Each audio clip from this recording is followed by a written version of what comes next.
Hello everyone. दोस्तों, आज के इस वीडियो के अंदर हम किसी इलेक्ट्रिक डाइपोल के कारण किसी पॉइंट के ऊपर जो इलेक्ट्रिक पोटेंशियल है उसकी वैल्यू फाइंड करना सीखेंगे। तो दोस्तों, एग्जाम में हमसे तीन तरह से क्वेश्चन है वो पूछे जा सकते हैं। फर्स्ट क्वेश्चन में हमसे पूछा जा सकता है कि अगर हमारा जो पॉइंट है वो इस इलेक्ट्रिक डाइपोल के एक्सल डायरेक्शन में हो, है ना। सेकंड कंडीशन हमसे पूछी जा सकती है कि हमारा जो पॉइंट पी है वो इक्वेटर पर हो, यानी कि निरक्ष पर मौजूद हो। और थर्ड कंडीशन हमसे पूछी जा सकती है कि हमारा जो पॉइंट है वो किसी भी जगह हो, यानी कि किसी एंगल थीटा बनाते हुए हो और उस पॉइंट के ऊपर हमें इलेक्ट्रिक पोटेंशियल की वैल्यू फाइंड करनी हो। तो वन बाय वन हम इन तीनों कंडीशनों के लिए इलेक्ट्रिक पोटेंशियल फाइंड करना सीखेंगे। तो दोस्तों, सबसे पहले हम किसी एक्सेल पॉइंट के ऊपर इलेक्ट्रिक पोटेंशियल फाइंड करना सीखेंगे। तो मान लीजिए हमारे पास में कोई एक डाइपोल है। इस डाइपोल के सेंटर से किसी आर दूरी पर हमारे पास में कोई पॉइंट पी है जिसके ऊपर हमें इलेक्ट्रिक पोटेंशियल की वैल्यू फाइंड करनी है। तो दोस्तों, सबसे पहले हम इस प्लस क्यू चार्ज के कारण इस पॉइंट पी के ऊपर इलेक्ट्रिक पोटेंशियल देखते हैं और इसकी वैल्यू किसके बराबर होगी। इसकी वैल्यू बराबर आएगी अपनी के क्यू, और दोनों के बीच की दूरी कितनी है। दोनों के बीच की दूरी होगी अपनी, देखिए यहाँ से यहाँ तक की दूरी कितनी है, आप कहेंगे ए है, और टोटल दूरी है अपनी आर है। तो आर में से जब ए अपने निकालेंगे तो कितने बचेगा अपने पास, आर कहेंगे आर माइनस ए के बराबर होगी। तो अपने पास इसके कारण जो इलेक्ट्रिक पोटेंशियल है उसकी वैल्यू बराबर आ जाएगी के क्यू अपॉन आर माइनस ए के बराबर। इसी प्रकार से हमारा जो माइनस क्यू चार्ज है उसके कारण इलेक्ट्रिक पोटेंशियल कितना आएगा, आप कहेंगे के, और अपना क्यू क्या है, माइनस क्यू है ना, तो इसे माइनस साइन के साथ लगाएंगे अपॉन, अब दोनों के बीच की दूरी कितनी है, तो यहाँ से ये टोटल दूरी है ये किसके बराबर होगी, आप कहेंगे इसकी वैल्यू बराबर होगी अपनी आर प्लस ए के बराबर। तो जरा रखिए, अपना जो नेट इलेक्ट्रिक पोटेंशियल है उसकी वैल्यू किसके बराबर होगी, तो आप कहेंगे दोनों को ऐड कर देते हैं, तो हमारे इस पी पॉइंट के ऊपर जो नेट इलेक्ट्रिक पोटेंशियल की वैल्यू आ जाएगी, है ना। अब देखिए यहाँ पर के क्यू है वो तो अपना कॉमन आ रहा है, तो बचेगा क्या, आप कहेंगे one upon r minus a, और साथ में क्या आएगा अपना minus one upon r plus a के बराबर। ठीक है, और इसे सोल्व करना हम जानते हैं, तो किस तरह से सोल्व करेंगे, देखिए यहाँ पर अपना आ जाएगा के क्यू, और नीचे क्या आएगा, नीचे अपना आएगा आर प्लस ए, और साथ में आएगा अपना आर माइनस ए। ठीक है, इसको थोड़ा और सिंप्लीफाई करते हैं, तो यहाँ आ गया r plus a minus r minus a. ठीक है, अब इस माइनस को अंदर मल्टीप्लाई करेंगे तो आपके पास में क्या बचेगा, तो देखिए थोड़ा इसको और सिंप्लीफाई करते हैं, तो देखिए अपना आ जाएगा के क्यू, और नीचे क्या आएगा अपना, नीचे अपना आएगा r square minus a square. और ऐसा क्यों, क्योंकि हम जानते हैं हमारा जो a plus b into a minus b है उसकी वैल्यू किसके बराबर होती है, a square minus b square के बराबर होती है। ठीक है, एंड ऊपर क्या आ जाएगा, देखिए यहाँ इस नेगेटिव साइन को अंदर के साथ मल्टीप्लाई करेंगे तो आपका क्या आएगा, माइनस आर प्लस ए आएगा। तो यहाँ पर माइनस आर इस आर से कैंसिल आउट होगा, तो फाइनल अपने पास क्या बचेगा, टू ए बचेगा। अब देखिए दोस्तों, हमारा जो इलेक्ट्रिक पोटेंशियल है, इस इलेक्ट्रिक पोटेंशियल के बीच की जो दूरी है, यानी कि जो ए दूरी है, उसके कंपेरिजन में हमारा जो आर है वो बहुत बड़ा है ना। तो आप क्या कहेंगे कि हमारा जो ए अपॉन आर है इसकी वैल्यू लगभग लगभग जीरो के बराबर होनी चाहिए। ठीक है, तो इसी रिजल्ट को हम यहाँ यूज करते हैं, तो हमारा जो इलेक्ट्रिक पोटेंशियल वो किसके बराबर होगा, P इक्वल टू के, यहाँ पर आ जाएगा टू ए क्यू, और नीचे क्या आएगा अपना, देखिए आर स्केयर को यहाँ कॉमन लेंगे तो अपने पास में क्या आएगा आर स्केयर, और साथ में आएगा अपना one minus a square upon r square. ठीक है, तो ए अपॉन आर ये तो जीरो के बराबर होगा, तो नीचे अपना क्या आ जाएगा, आर स्केयर ही आएगा। तो अपना फाइनली जो इलेक्ट्रिक पोटेंशियल उसकी वैल्यू किसके बराबर आएगी, के अपॉन आर स्केयर। और अब इस टर्म को देखिए, ये अपने को क्या शो कर रहा है, ये हमारे इलेक्ट्रिक डाइपोल को शो कर रहा है, क्योंकि हमारा जो इलेक्ट्रिक डाइपोल है वो बराबर होता है टू ए क्यू के बराबर होता है। तो यहाँ वैल्यू पुट कीजिए, तो अपना फाइनली जो इलेक्ट्रिक पोटेंशियल है उसकी वैल्यू बराबर आ जाएगी के पी अपॉन आर स्क्वायर के बराबर आ जाएगी। ठीक है दोस्तों, कुछ बुक्स के अंदर क्या किया गया है कि हमारा जो नेगेटिव चार्ज है वो रखा है हमने इस तरफ, नेगेटिव चार्ज को हमने रख लिया इस तरफ, और जो अपना पॉजिटिव चार्ज है उसको रखा इस तरफ। ठीक है, और उस कंडीशन में हमने यहाँ इस पे पॉइंट पर जो इलेक्ट्रिक पोटेंशियल की वैल्यू फाइंड की है। तो यहाँ पर आप क्या देखेंगे कि हमारा जो माइनस क्यू चार्ज है वो ज़्यादा नज़दीक है इस पॉइंट पी के, तो उसके कारण क्या होगा, हमारा जो नेट इलेक्ट्रिक पोटेंशियल आएगा उसकी वैल्यू माइनस के पी अपॉन आर स्क्वायर के बराबर होगी।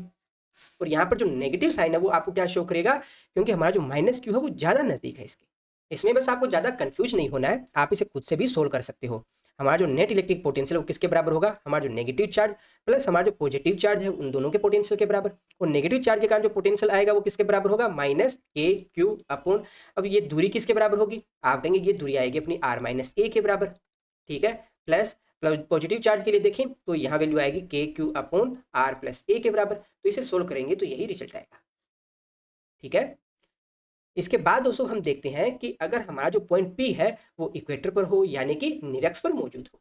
दोस्तों, हमारी इस कंडीशन के अंदर हमारा जो पॉइंट है वो इक्वेटर पर मौजूद है, तो इस कंडीशन में हमारा जो इलेक्ट्रिक पोटेंशियल है उसकी वैल्यू क्या होगी। तो देखिए, हमें क्या देखना है, इस प्लस क्यू और माइनस क्यू चार्ज के कारण अलग अलग इस पी पॉइंट पर जो लगने वाला इलेक्ट्रिक पोटेंशियल देखना है, फिर हमें उसे ऐड कर देना है। तो हमारे पास इस पी पॉइंट पर जो लगने वाला जो नेट इलेक्ट्रिक पोटेंशियल की वैल्यू आ जाएगी, है ना। तो सबसे पहले देखते हैं इस पॉजिटिव चार्ज के कारण जो लगने वाला इलेक्ट्रिक पोटेंशियल की वैल्यू क्या होगी।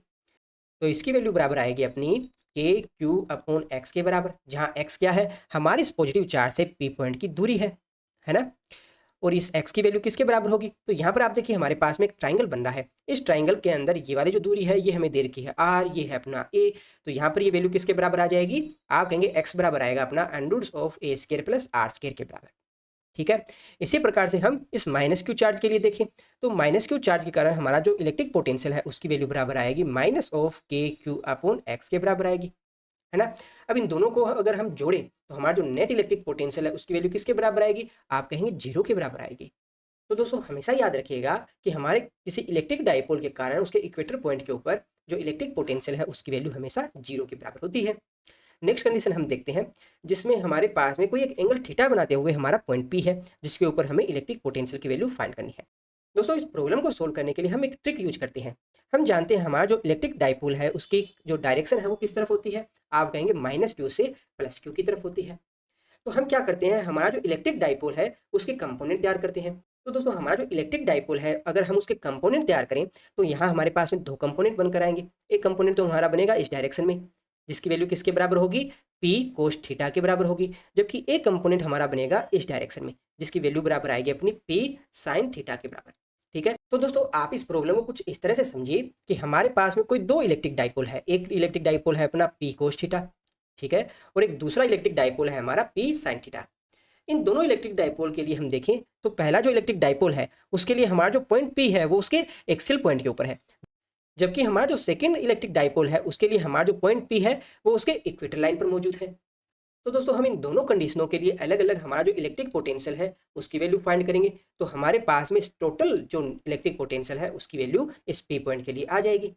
अब दोस्तों एक क्वेश्चन आपके मन में यहाँ आ सकता है कि सर आपने ये जो -q और +q ये जो हमारे जो चार्ज रखे हैं उनको आपने ऐसी कंडीशन में क्यों रखा है, हम इसे ऐसी कंडीशन में क्यों नहीं रख सकते, हमने -q इधर क्यों नहीं लगाया और जो +q है वो इधर क्यों नहीं लगाया। तो दोस्तों इसका कारण होता है हमारा जो इलेक्ट्रिक डाइपोल है उसकी डायरेक्शन हमेशा -q से +q की तरफ होती है ना। तो हमें यहाँ पर मैच करना है जो हमने पहले वाली डायरेक्शन ली है उसी के साथ। तो यहाँ पर फर्स्ट कंडीशन के लिए देखेंगे तो हमारा जो इलेक्ट्रिक डाइपोल है उसकी डायरेक्शन इस तरफ होगी, -q से +q की तरफ। सेकंड कंडीशन के लिए देखेंगे तो हमारा जो इलेक्ट्रिक डाइपोल है उसकी डायरेक्शन इस तरफ होगी, जो कि हमारी जो पुरानी हमने जो स्थितियाँ मानी है उसके सिमिलर ही लग रही है आपको। ठीक है दोस्तों, तो अब इन दोनों स्थितियों के लिए हम अपना जो इलेक्ट्रिक पोटेंशियल है उसकी वैल्यू फाइंड करते हैं। तो हमारा जो फर्स्ट कंडीशन है उसके लिए हमारा जो पॉइंट है वो कहाँ पर मौजूद है, एक्सियल कंडीशन पर है। और एक्सियल कंडीशन के लिए हमारा जो इलेक्ट्रिक पोटेंशियल है उसकी वैल्यू किसके बराबर होती है, तो आप कहेंगे इसकी वैल्यू बराबर होती है kp' अपॉन r² के बराबर। और p' क्या है, हमारा जो ये इलेक्ट्रिक डाइपोल है उसको मैं दिखा रहा है। और यहाँ पर जो अपना इलेक्ट्रिक डाइपोल की वैल्यू किसके बराबर है, आप कहेंगे p cos थीटा के बराबर है ना। तो यहाँ जब वैल्यू पुट करोगे तो अपने पास में क्या आएगी, kp cos theta upon r² के बराबर आएगी। अब दोस्तों बात करते हैं सेकंड कंडीशन के लिए। तो सेकंड कंडीशन में हमारा जो पॉइंट P है ये इक्वेटर पर मौजूद है। और अभी थोड़ी देर पहले ही तो हमने देखा कि किसी भी डाइपोल के कारण इक्वेटर पॉइंट पर हमारा जो इलेक्ट्रिक पोटेंशियल है उसकी वैल्यू किसके बराबर आएगी, 0 के बराबर आएगी। तो हमारा जो V2 है उसकी वैल्यू तो 0 के बराबर हो जाएगी। और हमारा जो फर्स्ट कंडीशन है उसके अंदर अपना जो इलेक्ट्रिक पोटेंशियल है उसकी वैल्यू किसके बराबर है, kp cos theta upon r² के बराबर है। तो इस P पॉइंट पर जो लगने वाला जो नेट इलेक्ट्रिक पोटेंशियल है उसकी वैल्यू किसके बराबर होगी, तो आप कहेंगे जो नेट इलेक्ट्रिक पोटेंशियल है उसकी वैल्यू बराबर आएगी kp cos theta upon r²। तो दोस्तों हमेशा याद रखिएगा कि हमारा कोई भी इलेक्ट्रिक डाइपोल है उसके कारण किसी एक्सियल पॉइंट के ऊपर हमारा जो इलेक्ट्रिक पोटेंशियल है उसकी वैल्यू बराबर आती है kp अपॉन r² के बराबर। इसी प्रकार से अगर हमारा जो पॉइंट है वो इक्वेटर पर मौजूद हो तो उस कंडीशन में हमारा जो इलेक्ट्रिक पोटेंशियल है उसकी वैल्यू 0 के बराबर होती है। और अगर हमारा जो पॉइंट है वो किसी रैंडम पोजीशन पे हो यानी कोई एंगल थीटा बनाते हुए हो तो उस पर जो लगने वाला जो इलेक्ट्रिक पोटेंशियल है उसकी वैल्यू बराबर आएगी kp cos theta upon r² के बराबर। तो आई होप दोस्तों आज के ये टॉपिक आपको अच्छे से समझ आ गया होगा। फिर भी किसी स्टूडेंट को कोई डाउट रह जाता है तो आप कमेंट बॉक्स में जाकर पूछ सकते हो। कभी कोई और वीडियो बनाकर हम इसको फिर से डिस्कस कर लेंगे। वीडियो में लास्ट तक बने रहने के लिए आप सबका धन्यवाद। Thank you.